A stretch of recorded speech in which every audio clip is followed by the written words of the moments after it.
Sejarah apa lagi? Jalaluddin Al-Ayyubi. Oke. Siapa dia? Siapa? Jalaluddin Al-Ayyubi. Siapa dia? Tokoh Islam, tapi Islam pembebas Al-Quds. Sekarang Al-Quds itu ada di daerah mana? Palestina. Oke. Ada di daerah Palestina. Apa yang Al-Ayyubi lakukan untuk pembebasan Palestina? Apa yang dia kerjakan sampai Palestina itu bisa dibebasin? Emangnya ada apa? Melawan Israel. Oke. Apa yang membuat pasukan salib menguasai Palestina? Alasannya apa? Ngancurin Islam. Pengen ngancurin Islam. Itu tujuan pasukan salib. Oke. Lalu bagaimana sikapnya Al-Ayyubi terhadap pasukan salib? Apakah dia perang habis-habisan atau dia kasih toleransi, misalkan jangan dibunuh, bener gitu? Tujuannya kan Mesir emang satu titik Mesir pusatnya. Nah, Terus Alawiynya Mesir buat ngancurin itunya pusatnya itu. Terus Terus sekitar puluhan ribu pasukan yang dibawa buat ngancurin itu.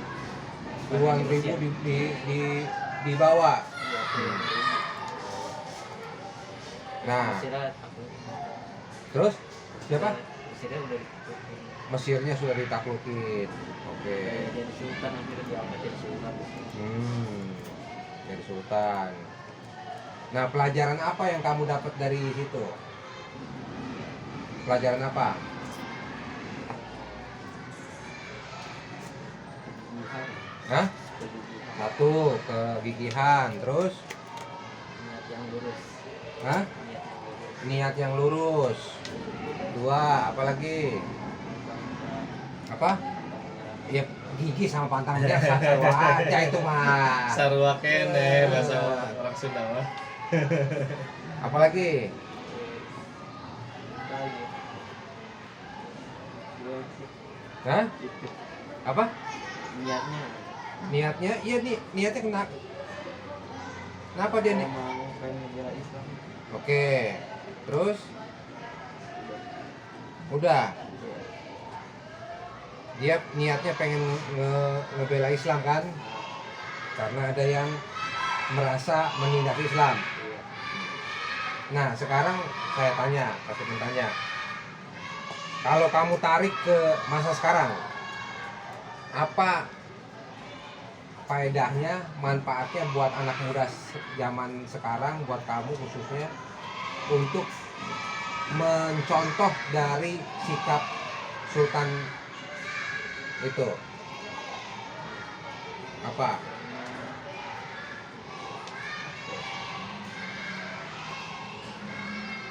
Apa? Karena sekarang perang itu udah dikit ya, nggak perang terus perang kayak di Palestina tuh udah kayak ini. Ya. Udah menang. Ya. Jihadnya tuh jihad belajar doang. Oke, sekarang jihadnya jihad belajar. Terus? Terus udah gitu aja. Jihadnya jihad. Kalau jihad belajar itu harus ada sesuatu yang kamu tujuan, gitu. Orang jihad di medan perang zaman Nabi sama jihad belajar zaman sekarang, kamu harus punya tujuan. Tujuannya apa? Kalau cuma belajar doang, semua orang juga bisa belajar. Menambah ilmu supaya apa? Supaya makin luas ilmunya. Makin luas. Makin tahu. Oke, kalau ilmunya sudah luas, apa yang kamu mau gunakan buat ilmu itu? Bagi ilmu ya, ke orang yang belum tahu. Membagi ilmunya buat orang yang belum tahu. Dengan cara Cara menyampaikan bisa lewat media atau langsung tulisan. Jadi kamu pengen tahu, pengen ngajarin orang yang belum tahu. Sekarang cara ngajarinnya jujur atau nipu orang? Jujur. Caranya jujur seperti apa? sesuai sama yang ilmunya itu. Sesuai sama yang ilmunya itu. Nah, kalau kamu merasa bahwa ilmu itu sesuai, paling benar, maka kamu akan mengajarkan ilmu yang kamu pelajarin itu. Nah, kamu posisinya sudah bagus mengajarkan orang yang belum tahu. Tapi kamu sudah melihat belum ilmu ini sudah benar atau belum?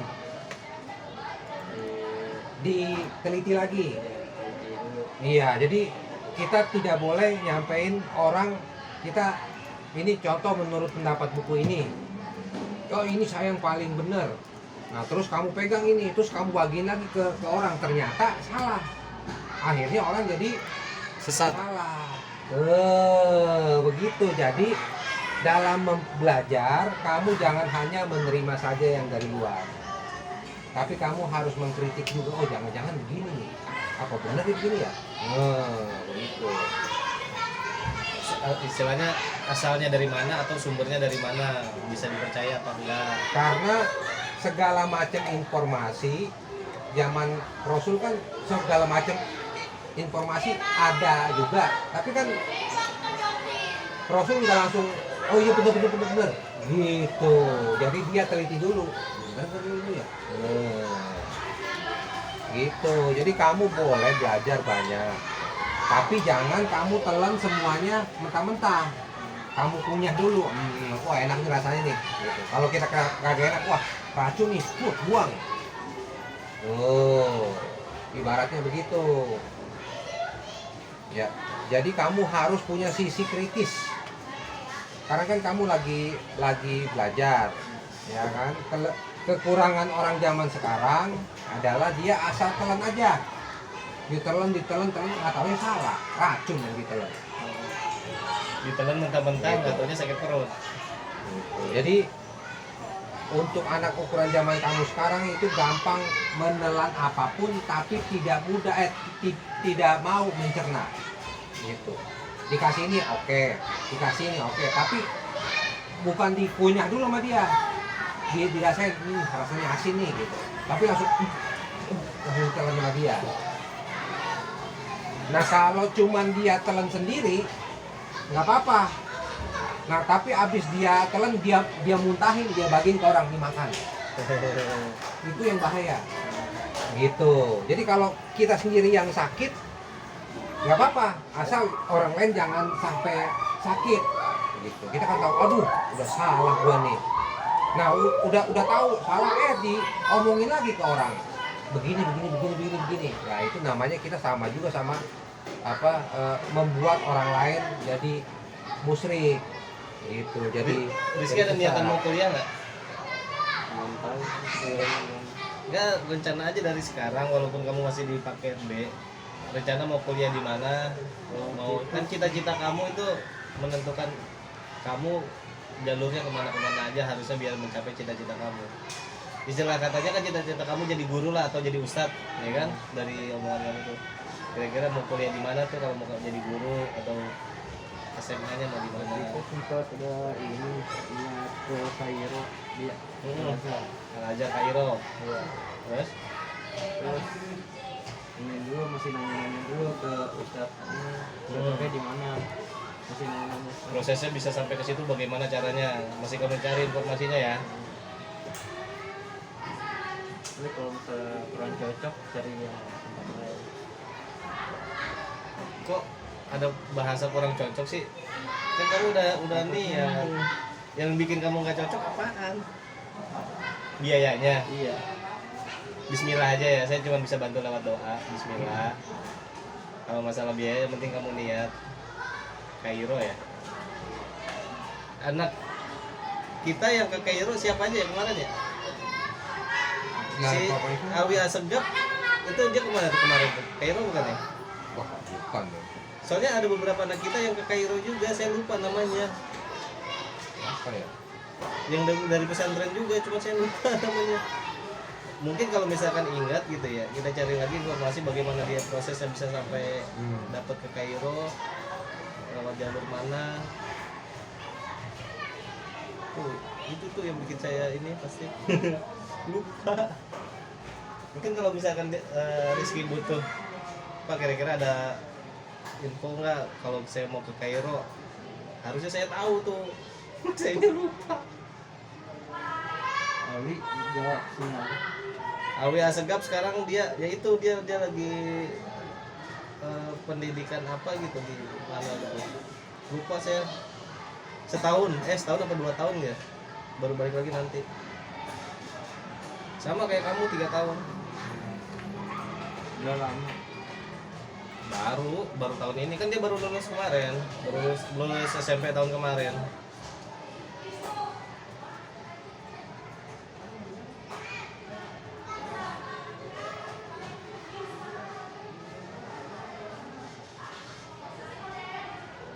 Itu kalau yang kayak gitu tugasnya apa namanya, ikatan alumni atau humas sih pasti Apaan?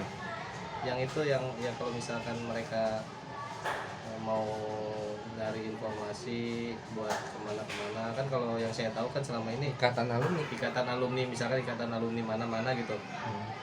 Nih alumni kita nih ada yang kerja di sini gitu kan, kali aja ada info gitu kan. Jadi nah kalau misalkan mau melanjutkan kuliah di sini, alumni kita pernah kuliah di mana, di Unpam nih misalkan.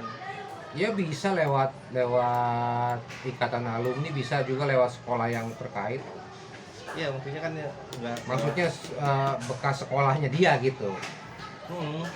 Karena setiap ya itulah yang dibilang apa namanya, Networking. bukan, saya lupa namanya itu apa tuh. Bukan ANBK, apa namanya, buat nyari calon siswa baru tuh. Jadi kan sekolah kalau TBK.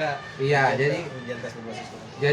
jadi kalau sekolah yang bagus kan dia bukan cuma promosi buat anak-anak yang Biar mau masuk ke sekolah dia, tapi tapi dia dia juga menyalurkan menyalurkan anak-anak yang mau sudah masuk lulus kemana. dari sekolah dia Nah. gitu. Iya, Nah itu apa gunanya sekolah seperti gitu. Iya, jadi bukan cuma biar belajar di tempat dia, tapi dia mau kemana lagi gitu. Makanya saya sering nanya, mau ngelanjutin kuliah enggak, mau kuliah di mana, kuliah di sini, udah tahu gimana, udah kok udah daftar gitu. Nah kalau yang masih sama-sama bingung, termasuk saya juga bingung. Sebelum saya belum tahu cara prosesnya daftar ke Unpam kan, ya bagaimana ya, online aja gitu, nggak taunya kita dapat apa namanya, bukan kemudahan ya, dapat akses buat merekomendasiin siswa kita buat masuk ke sana gitu kan. Salah satunya kan Pak Oki juga kalau mau ke IT daftar ke saya, nanti saya arahin. Kalau Pak Oki IT, kalau yang lainnya masih ke administrasi sih. Bisa aja sebenarnya sih, kalau misalkan ya tergantung sekolahnya dia punya rekanan nggak. Iya. Jadi sistemnya sekolah yang baru mau dituju nggak usah capek-capek lagi dia nyari siswa buat masuk, kita Iya. udah punya rekanan. Iya kayak gitu. Udah nih Pak, karena kita udah rekanan sama dia, ini ada siswa saya 5 orang mau masuk ke tempat Bapak. Oh iya gitu.